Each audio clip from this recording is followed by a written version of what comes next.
नमस्कार, कच्चा चिट्ठा देख रहे हैं आप और मैं हूं आपके साथ शिवानी पांडे। देश के नंबर 1 चैनल के नंबर 1 शो कच्चा चिट्ठा में आज बात यूक्रेन के उस फ्रंट की जिसके बारे में सुनकर ही पुतिन ने कुछ भी बोलने से इनकार कर दिया है और ज़ेलेंस्की ने बखमुत के एक मोर्चे पर रूस को ऐसा नुकसान पहुंचाने का दावा किया जिसके बाद कादिरोव भी अब अंडरग्राउंड हो गया है। हालात ऐसे हैं कि पुतिन को अगले 24 घंटे के अंदर ही नए हमले का ऑर्डर देना होगा। ये रिपोर्ट आप देखेंगे तो आपको रूस की फौज में ज़ेलेंस्की का नया खौफ नजर आएगा।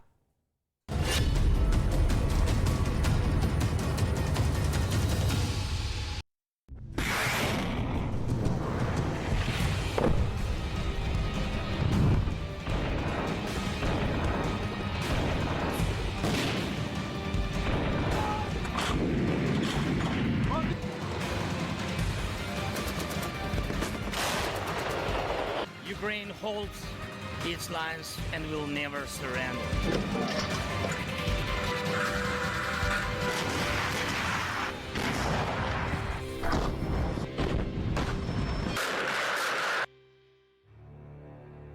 क्या जंग के 350 दिन बाद बखमुत में रूस के सैनिकों पर अब तक का सबसे घातक हमला हुआ है?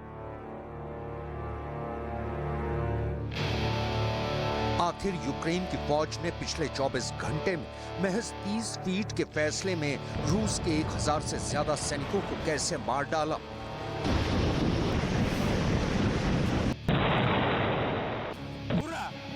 यूक्रेन के कमांडर क्यों कह रहे हैं कि पुतिन ने अपने सैनिकों को मीट ग्राइंडर यानी मीट की चक्की में फेंक दिया है? पुतिन ने अपने जनरलों से क्यों कह दिया है कि अब नेटो पर हमला करने के लिए पूरी तरह से तैयार हो जाओ?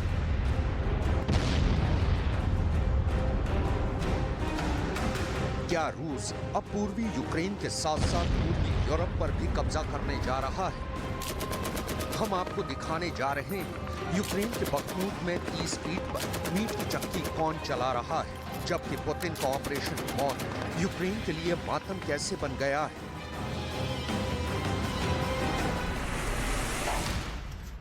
24 फरवरी 2023 को रूस यूक्रेन जंग को 1 साल पूरा हो जाएगा।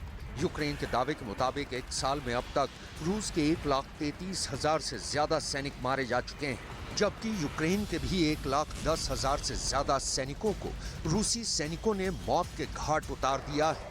बेरहम हो चुकी जंग में अब राष्ट्रपति पुतिन पूरा जोर बखमुत पर कब्जा करने के लिए लगा रहे हैं। सोलेदार के बाद बखमुत पुतिन के सबसे प्राइम टारगेट में से एक हो गया। यही वजह है कि बखमुत में इस वक्त रूस न सिर्फ मिसाइलों से हमला कर रहा है बल्कि अपने टैंक, तोप, रॉकेट आर्मी और पैदल सेना को बखमुत पर कब्जा करने के लिए झोंक दिया है।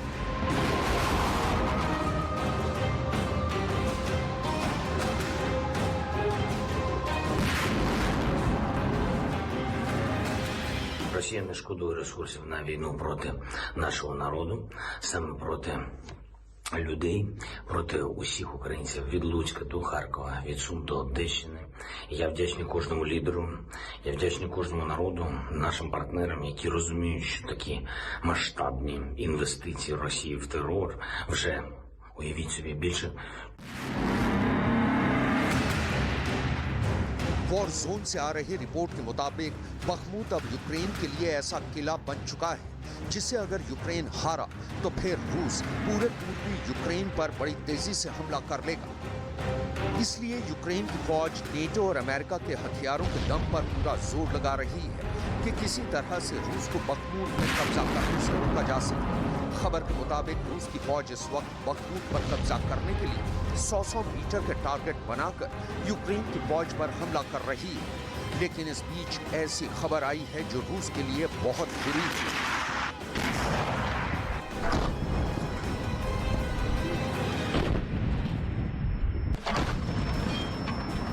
यूक्रेन के टॉप कमांडरों के दावों के मुताबिक 350 दिन की जंग में पहली बार एक दिन में 1000 से ज्यादा रूसी सैनिक बखमुत मोर्चे पर मारे गए हैं। बखमुत में 24 घंटे में 1030 रूसी सैनिकों को यूक्रेन की फौज ने मार डाला है।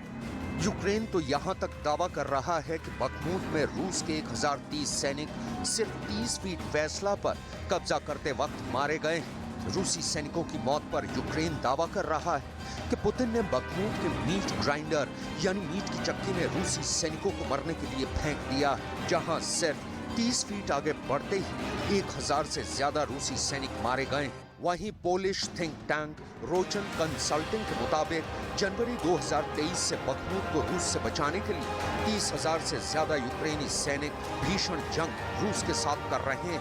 वहीं रूस का दावा है कि उसने जनवरी 2023 में ही 6,500 यूक्रेनी सैनिकों को जंग में मार डाला है। इतना तो तय है कि रूस के लिए पूर्वी यूक्रेन पर कब्जा करना बहुत कठिन पड़ रहा है। इसके पीछे की सबसे बड़ी वजह यह भी है कि रूस के खिलाफ नेटो और अमेरिका यूक्रेन को एक से बढ़कर एक घातक हथियार दे रहे हैं, जिसे लेकर रूस के रक्षा मंत्री सर्गेई शोइगु ने अब नेटो को चेतावनी दे दी है कि नेटो और पश्चिमी देश एक बेरहम और घातक जंग के लिए तैयार हो जाएं। रूस एक भी दुश्मन को नहीं छोड़ेगा।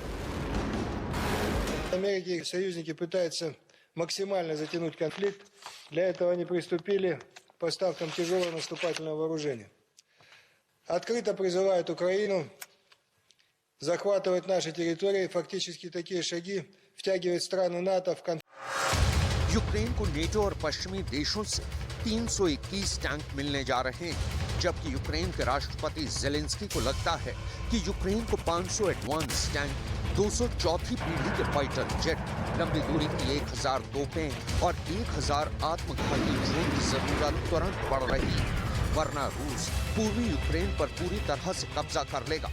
सोलेदार से 15 किलोमीटर दूर बखमूत इस वक्त रूस का सबसे बड़ा टारगेट है।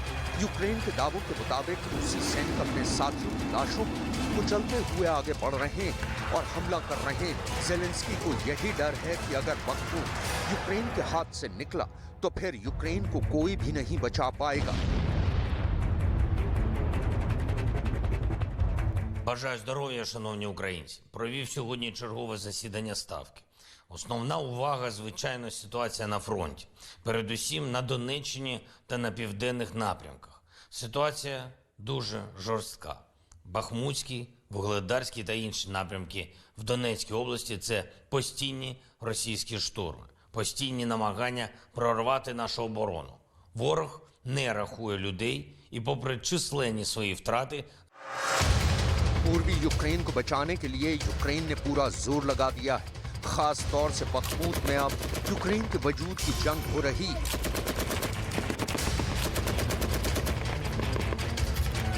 यूक्रेन ने दावा किया है कि पिछले 24 घंटे में उसने बखमूत में रूस के 28 टैंक तबाह कर दिए हैं। रूस की एक आर्टिलरी को धमाके में उड़ा दिया है, जबकि रूस के 3 बख्तरबंद वाहनों को उसने बर्बाद कर दिया है, जबकि 5 विशेष सैन्य वाहनों को महज 24 घंटे में तबाह कर दिया। यूक्रेनी सेना के खुफिया विभाग के उप प्रमुख वादिम ने भविष्यवाणी की है कि रूस के 3 लाख से 5 लाख सैनिक बहुत बड़ा हमला करने जा रहे हैं। कुछ ऐसा ही खौफ यूक्रेन के राष्ट्रीय सुरक्षा सचिव ओलेक्सी के बयानों में भी दिख रहा है, जो दावा कर रहे हैं कि पूर्वी यूक्रेन पर रूस बहुत बड़ा हमला करने जा रहा है। अगले 2 से 3 हफ्ते यूक्रेन के लिए बहुत भयानक होने जा रहे हैं।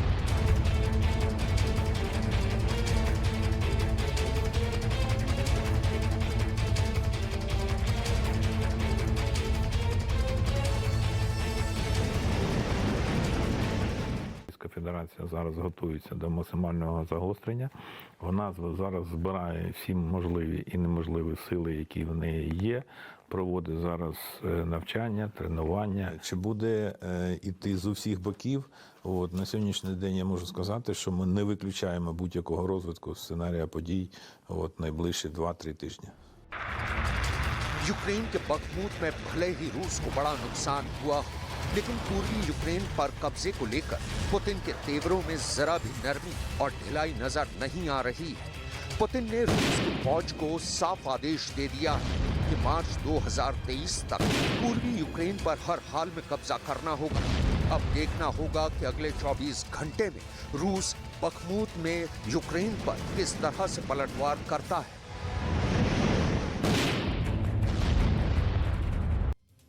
यूक्रेन को रूस के सबसे बड़े हमले का डर सता रहा है क्योंकि पुतिन के मधुमक्खियों की ब्रिगेड तैयार करनी शुरू कर दी है और अगले कुछ दिनों में यूक्रेन पर ऐसा अटैक हो सकता है जिसको रोकने की ताकत सिर्फ और सिर्फ इजराइल के पास ही है। इस रिपोर्ट में आप पुतिन के बहुत ही घातक प्लान के बारे में 10 बड़ी बातों का जिक्र है, देखिए।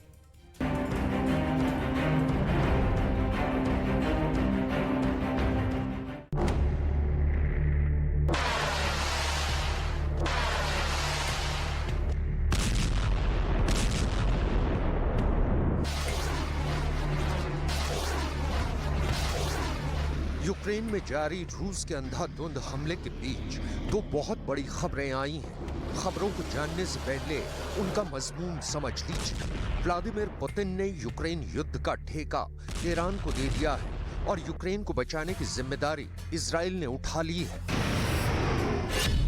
दरअसल पहली खबर है कि ईरान की मदद से यूक्रेन पर रूस अब तक का सबसे बड़ा हमला करने वाला है, तो दूसरी खबर है कि यूक्रेन को इजराइल से दुनिया का सबसे मजबूत एयर डिफेंस सिस्टम मिलने वाला है। यानी जमीन यूक्रेन की, लेकिन अब युद्ध ईरान और इजराइल के बीच होने वाला है। इजराइल से यूक्रेन को मिलने वाली मदद की बात तो बाद में करेंगे, पहले बात रूस के हमले की करें तो रूस का ये हमला ऐसा होगा जो यूक्रेन के अभेद एयर डिफेंस को एक झटके में बर्बाद कर देगा। ये दावा ना रूस ने किया है ना ही ईरान ने, बल्कि ये दावा खुद यूक्रेन का है। यूक्रेन की खुफिया एजेंसी के मुताबिक रूस को ईरान से शाहिद 131 और शाहिद 136 ड्रोनों की नई खेप मिलने वाली है। यूक्रेन के ही दावे के मुताबिक रूस को ईरान से अब तक इन ड्रोनों के 250 से 300 बैच मिल चुके हैं। ईरान के इन दोनों ड्रोनों को दुनिया आत्मघाती या कामिकाजे के नाम से भी जानती है, जो पल भर में दुश्मन के ठिकानों को तबाह कर देते हैं। दावे के मुताबिक अब रूस इन्हीं मेड इन ईरान ड्रोनों से यूक्रेन पर मधुमक्खी अटैक का प्लान बना रहा है। इस प्लान के तहत ये ड्रोन मधुमक्खियों की तरह झुंड बनाकर इस तरह से हमला करेंगे कि दुश्मन को करखाने तक का मौका नहीं मिलेगा।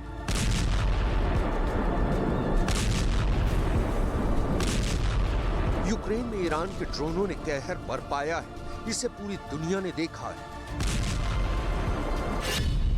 यूक्रेन के दावे पर यकीन करें तो रूस ने अब तक करीब 700 शाहिद ड्रोनों का इस्तेमाल किया है और अब उसे करीब 1800 नए ड्रोनों की डिलीवरी होने वाली है। व्लादिमीर ज़ेलेंस्की की आर्मी में ईरान के ड्रोनों का खौफ इस कदर है कि वो शाहिद की नई खेप पहुंचने से पहले ही दहशत से भर गए हैं,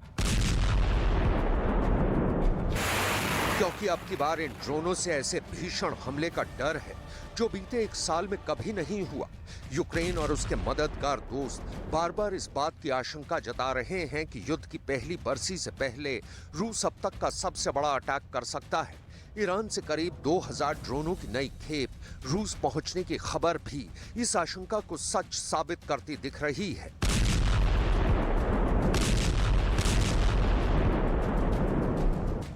यूक्रेन में खौफ का आलम ऐसा है कि उसे अपने एयर डिफेंस पर भी भरोसा नहीं रहा, तभी तो उसकी खुफिया एजेंसी खुलेआम कहने को मजबूर है कि ईरान के ड्रोनों से रूस मधुमक्खियों के झुंड की तरह एयर डिफेंस को पल भर में भेद देगा। रूस के इस घातक प्लान पर मोहर उस खबर से भी लगी है जिसके मुताबिक अब रूस में ईरान के ड्रोनों की फैक्ट्री बनने वाली है, जिसमें करीब 6000 खतरनाक शाहिद ड्रोनों का निर्माण होगा।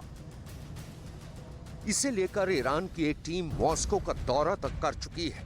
तेहरान ने पहले तो लंबे समय तक रूस को ड्रोनों की सप्लाई करने से इनकार किया, लेकिन फिर बीते साल नवंबर में ये कबूल कर लिया कि उसने यूक्रेन युद्ध शुरू होने से महीनों पहले चंद ड्रोन रूस भेजे थे। लेकिन अब तो इसमें कोई शक नहीं रहा कि मॉस्को के करीब ईरान के ड्रोन शाहिद को बनाने की फैक्ट्री तक खुलने वाली है। रूस में जो नए शाहिद ड्रोन बनेंगे उसमें नया इंजन भी लगेगा, जिसकी मदद से ये ड्रोन बहुत तेज स्पीड से लंबी दूरी तक मार करने में सक्षम होंगे। शाहिद ड्रोन के नए इंजन पर रूस और ईरान के वैज्ञानिकों का काम नॉन स्टॉप चल रहा है। यूक्रेन पर कहर बनकर टूटे ज़ेलेंस्की की आर्मी के लिए काल साबित हुए इन ड्रोनों की ताकत क्या है, आप वो भी जान लीजिए। शाहिद 136 ड्रोन 50 किलो तक का बम ले जा सकता है। इसकी लंबाई 11 फीट, वजन करीब 200 किलोग्राम और विंग स्पैन 8.2 फीट है। इस ड्रोन की अधिकतम रेंज 2000 किलोमीटर तक बताई जाती है। इसकी तेज गति सबसे बड़ा हथियार है। शाहिद 136 ड्रोन की स्पीड 185 किलोमीटर प्रति घंटा है। ईरान के इस ड्रोन से यूक्रेन ही नहीं, अमेरिका तक खौफजदा है। तभी तो अमेरिका ने इन आत्मघाती ड्रोनों को पूरे रीजन के लिए खतरा बताया है।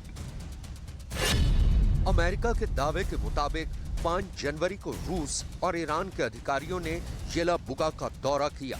येलाबुगा रूस की राजधानी मॉस्को से करीब 1000 किलोमीटर दूर है, जहां ईरान के शाहिद ड्रोनों की नई फैक्ट्री खुलने की खबर है।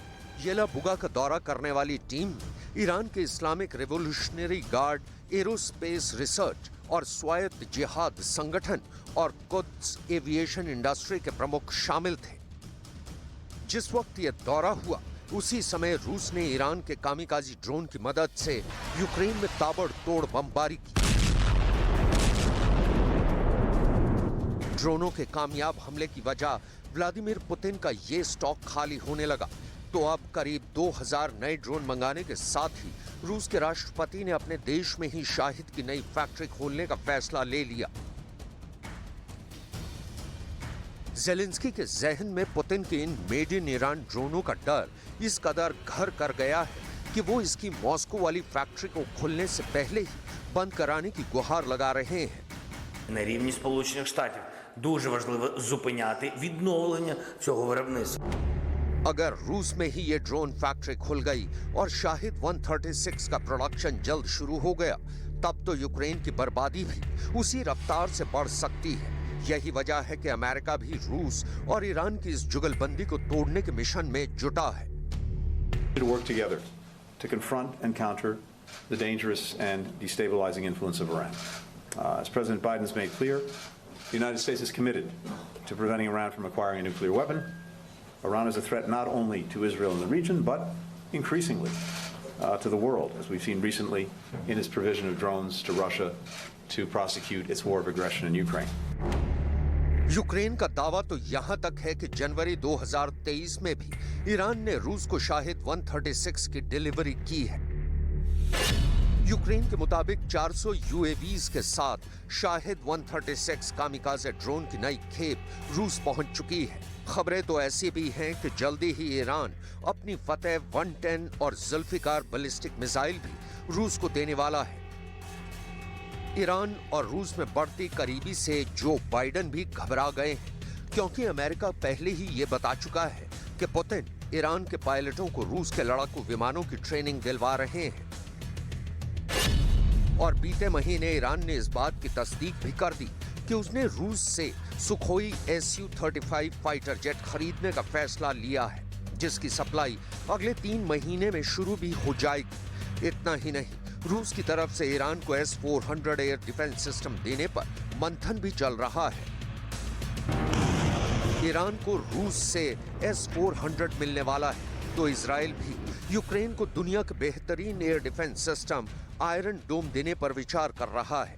ईरान के कट्टर दुश्मन इजराइल के प्रधानमंत्री बेंजामिन नेतन्याहू कई मौकों पर यह कह चुके हैं कि वो यूक्रेन को कई हथियारों के साथ आयरन डोम एयर डिफेंस सिस्टम भी दे सकते हैं।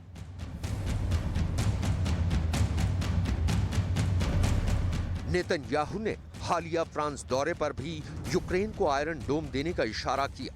हालांकि वो सीधे रूस से टकराने से कतरा भी रहे हैं, लेकिन ईरान को तबाह करने के लिए नेटो की मदद हासिल करने के मकसद से नेतन्याहू यूक्रेन को अपने सबसे ताकतवर एयर डिफेंस सिस्टम तक देने का मन बना चुके हैं। ऐसे में इजराइल के आयरन डोम की ताकत से वाकिफ होना भी जरूरी है। आयरन डोम एक मोबाइल एयर डिफेंस सिस्टम है। ये छोटी दूरी के रॉकेट, आर्टिलरी और यूएवी को इंटरसेप्ट कर सकता है। इसमें तामीर, interceptor, launcher, combat management, control system और एक ELM मल्टी मिशन रेडार लगे हैं।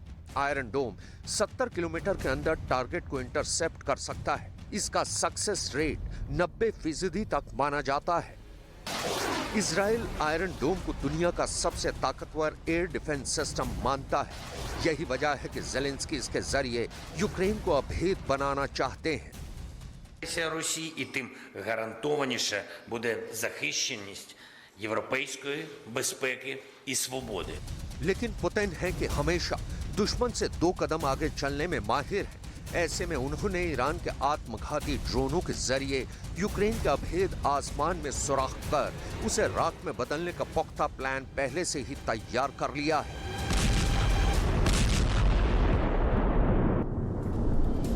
तुर्की और सीरिया में भूकंप से मरने वाले लोगों की तादाद 11,000 से ज्यादा हो गई है, लेकिन अब इस जलजले की वजह से पाकिस्तान बहुत बुरी तरह हिल रहा है, क्योंकि पाकिस्तान के दोस्त तुर्की ने उसे बहुत बड़ा शॉक दिया है। ये ऐसा झटका है जिसकी वजह से पूरा पाकिस्तान शर्मिंदा है, और इसकी सबसे बड़ी वजह वहां के प्रधानमंत्री शहबाज शरीफ है।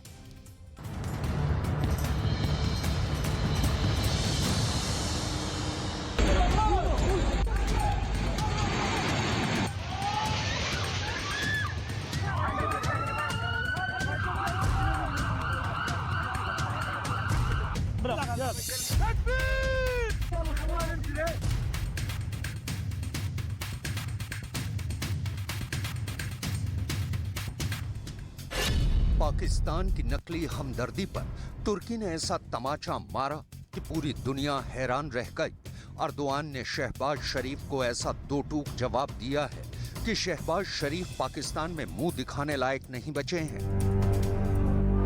जब पूरी दुनिया तुर्की और सीरिया में मलबों के ढेर में दबी एक एक जिंदगी को बचाने की कोशिश कर रही है, तब पाकिस्तान के प्रधानमंत्री शहबाज शरीफ ने ऐलान कर दिया कि वो अपने दोस्त तुर्की से दर्द बांटने के लिए वहां का दौरा करेंगे। लेकिन तुर्की समझ गया ये चालाकी और शहबाज शरीफ का दिखाने वाला पूरा प्लान ही चौपट कर दिया। तुर्की ने साफ साफ कह दिया कि शहबाज को तुर्की आने की कोई जरूरत नहीं, हमारी प्राथमिकता अभी अपने लोगों को बचाना है। ये ऐसा जवाब है जिसने पाकिस्तान की नौटंकी को ग्लोबल पहचान दे दी है। तुर्की में भूकंप से हुई तबाही में हजारों जान गई हैं, हजारों लोग मलबे में फंसे हुए हैं, उनको बचाने की कोशिश तेज हो रही है।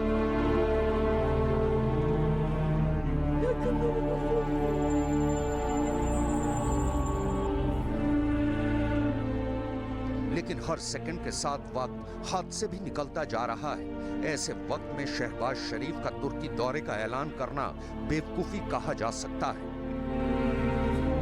जिसका एहसास उनको तुर्की से मिले भूकंप जैसे जवाब के बाद जरूर हो रहा होगा। पाकिस्तान को तुर्की का बहुत अच्छा दोस्त माना जाता है। पाकिस्तान हमेशा तुर्की को लेकर बहुत जोश में रहता है, लेकिन शहबाज ने जब अपना चेहरा चमकाने की कोशिश की तो अर्दोआन पहचान गए कि पाकिस्तान मौके पर चौका लगाना चाहता है। पाकिस्तान से रिश्तों के मुकाबले में भारत को लेकर तुर्की की इंटरनेशनल इमेज एक विरोधी देश की है, क्योंकि वो कश्मीर पर पाकिस्तान के रुख का समर्थन करता है। लेकिन भूकंप के बाद भारत ने जिस तरह से तुर्की की मदद की है, उसे तुर्की और भारत के बीच मजबूत संबंधों की नई शुरुआत कहा जा सकता है। भारत ने तुर्की और सीरिया की तरफ मदद का जो हाथ बढ़ाया है, उसे ऑपरेशन दोस्त का नाम दिया है। विदेश मंत्री एस जयशंकर ने ट्वीट करके बताया है कि तुर्की और सीरिया के साथ भारत दोस्त बनकर साथ खड़ा हुआ है।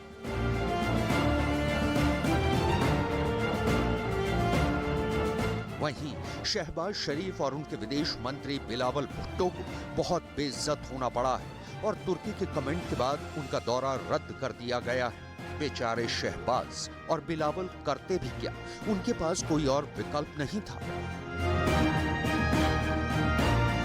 तुर्की इस वक्त बहुत बड़ी आफत में है और वो जानता है कि इसी मौके पर उसे अपने दोस्त और विरोधी की पहचान हो जाएगी, क्योंकि जो वक्त पर काम आए न कि अपना चेहरा चमकाए, वही तुर्की का असली दोस्त कहा जाएगा।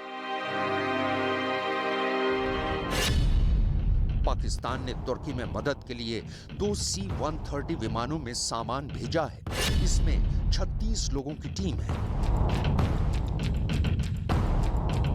जबकि भारत की तरफ से जो मदद भेजी गई है उसकी लिस्ट देखेंगे तो शहबाज से लेकर उनके आर्मी चीफ बगले झांकेंगे। भारत ने तुर्की में मदद के साथ 4 विमान भेजे हैं। ये C-17 ग्लोब मास्टर हैं और इन विमानों पर NDRF की टीम भेजी गई है, जिसमें 100 से ज्यादा सदस्य हैं। इनके साथ खोजी कुत्तों के अलावा मेडिकल उपकरण और राहत के काम के लिए बाकी सामान भी है। इसके अलावा आगरा से सेना की 99 सदस्यों वाली मेडिकल टीम भी गई है, जो तुर्की में 30 बेड का फील्ड हॉस्पिटल तैयार कर चुकी है।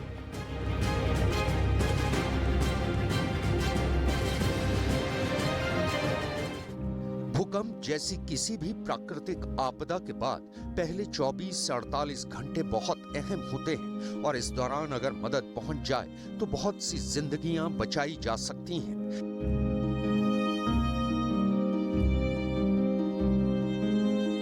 इस बात को समझते हुए भारत ने फौरन आगरा से लेकर गाजियाबाद के हिंडन एयरबेस और दिल्ली से ऐसी टीमों को रवाना कर दिया जो तुर्की और सीरिया की जल्द से जल्द मदद करना शुरू कर दें।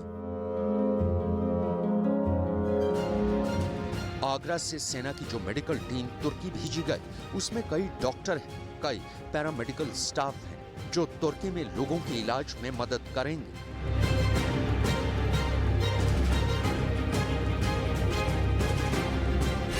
भारत की तरफ से सीरिया में भी अब तक 6 टन मदद पहुंच चुकी है।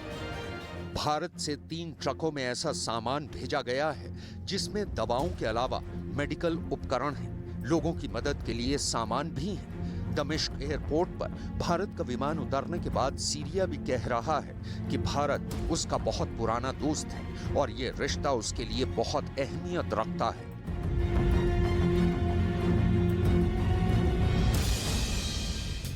ड्रोन से ली गई तस्वीरों से समझा जा सकता है कि 7.8 तीव्रता का जो भूकंप आया उसने तुर्की और सीरिया में कैसी तबाही मचाई है। तुर्की में तबाही ज्यादा हुई है, उसके पास मदद भी ज्यादा पहुंच रही है। यूरोप से लेकर अमेरिका और बाकी कई देश लगातार तुर्की में मदद भेज रहे हैं।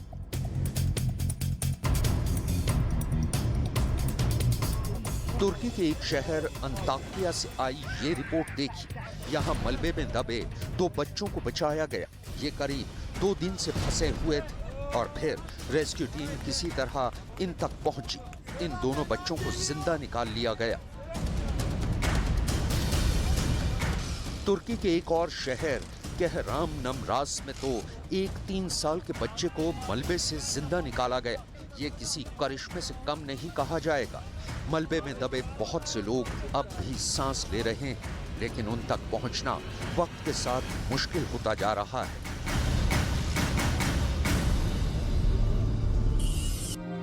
तुर्की और सीरिया दोनों जगह तबाही बहुत ज्यादा हुई है। जिंदा लोगों के मुकाबले मलबों से लाशें ज्यादा निकल रही हैं, लेकिन उम्मीद अब भी टिकी हुई है।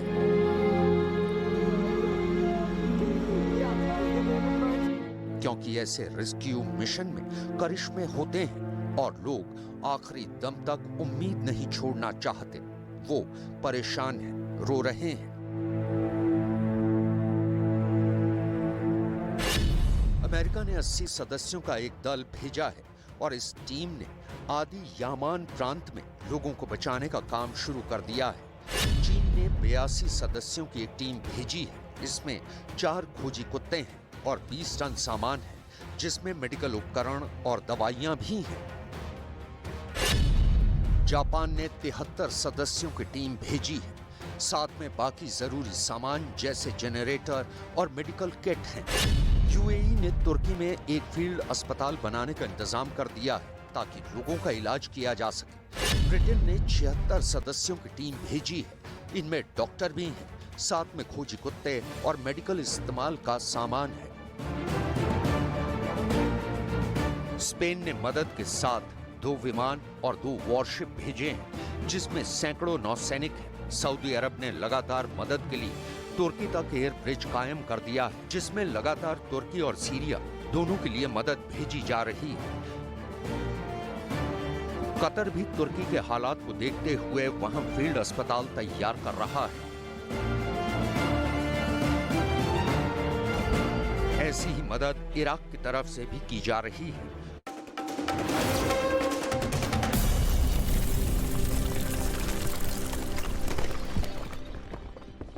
न्यूज़ 18 इंडिया की web series FIR number 208 streaming now.